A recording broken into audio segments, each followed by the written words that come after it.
英語聞き流しリスニング、英語テキストと MP3 ダウンロード、その他の物語はホームページからお聞きいただけます。88thpp.com 88thpp.com Chapter 17 How the Balloon Was Launched. For 3 days Dorothy heard nothing from Oz. These were sad days for the little girl, although her friends were all quite happy and contented. The Scarecrow told them there were wonderful thoughts in his head, but he would not say what they were because he knew no one could understand them but himself. When the Tin Woodman walked about he felt his heart rattling around in his breast, and he told Dorothy he had discovered it to be a kinder and more tender heart than the one he had owned when he was made of flesh. The Lion declared he was afraid of nothing on earth, and would gladly face an army or a dozen of the fierce Kalidas. Thus each of the little party was satisfied except Dorothy, who longed more than ever to get back to Kansas. On the 4th day, to her great joy, Oz sent for her, and when she entered the throne room he greeted her pleasantly. "Sit down, my dear, I think I have found the way to get you out of this country." "And back to Kansas?" she asked eagerly. "Well, I'm not sure about Kansas," said Oz, "for I haven't the faintest notion which way it lies. But the first thing to do is to cross the desert, and then it should be easy to find your way home." "How can I cross the desert?" she inquired. "Well, I'll tell you what I think," said the little man. "You see, when I came to this country it was in a balloon. You also came through the air, being carried by a cyclone. So I believe the best way to get across the desert will be through the air. Now, it is quite beyond my powers to make a cyclone, but I've been thinking the matter over, and I believe I can make a balloon." "How?" asked Dorothy. "A balloon," said Oz, "is made of silk, which is coated with glue to keep the gas in it. I have plenty of silk in the palace, so it will be no trouble to make the balloon. But in all this country there is no gas to fill the balloon with, to make it float." "If it won't float," remarked Dorothy, "it will be of no use to us." "True," answered Oz. "But there is another way to make it float, which is to fill it with hot air. Hot air isn't as good as gas, for if the air should get cold the balloon would come down in the desert, and we should be lost." "We," exclaimed the girl. "Are you going with me?" "Yes, of course," replied Oz. "I am tired of being such a humbug. If I should go out of this palace my people would soon discover I am not a wizard, and then they would be vexed with me for having deceived them.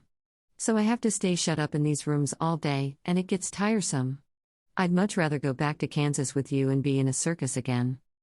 "I shall be glad to have your company," said Dorothy. "Thank you," he answered. "Now, if you will help me sew the silk together, we will begin to work on our balloon." So Dorothy took a needle and thread, and as fast as Oz cut the strips of silk into proper shape the girl sewed them neatly together. First there was a strip of light green silk, then a strip of dark green and then a strip of emerald green, for Oz had a fancy to make the balloon in different shades of the color about them. It took 3 days to sew all the strips together, but when it was finished they had a big bag of green silk more than 20 feet long. Then Oz painted it on the inside with a coat of thin glue, to make it airtight, after which he announced that the balloon was ready.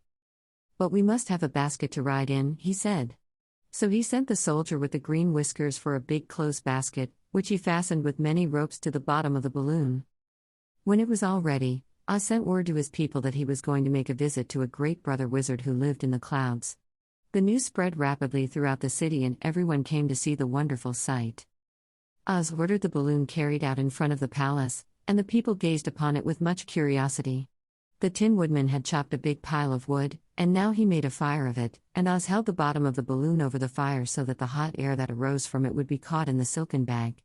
Gradually the balloon swelled out and rose into the air, until finally the basket just touched the ground.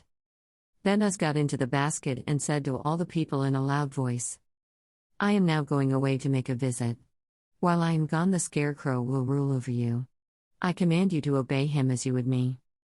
The balloon was by this time tugging hard at the rope that held it to the ground, for the air within it was hot, and this made it so much lighter in weight than the air without that it pulled hard to rise into the sky. "Come, Dorothy," cried the wizard. "Hurry up, or the balloon will fly away." "I can't find Toto anywhere," replied Dorothy, who did not wish to leave her little dog behind. Toto had run into the crowd to bark at a kitten, and Dorothy at last found him. She picked him up and ran towards the balloon. She was within a few steps of it, and Oz was holding out his hands to help her into the basket, when, crack, went the ropes, and the balloon rose into the air without her. "Come back!" she screamed. "I want to go, too."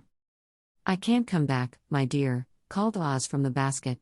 "Goodbye." "Goodbye," shouted everyone, and all eyes were turned upward to where the wizard was riding in the basket, rising at every moment farther and farther into the sky. And that was the last any of them ever saw of Oz, the wonderful wizard, though he may have reached Omaha safely, and be there now, for all we know. But the people remembered him lovingly, and said to one another, "Oz was always our friend. When he was here he built for us this beautiful Emerald City, and now he is gone he has left the wise Scarecrow to rule over us." Still, for many days they grieved over the loss of the wonderful wizard and would not be comforted.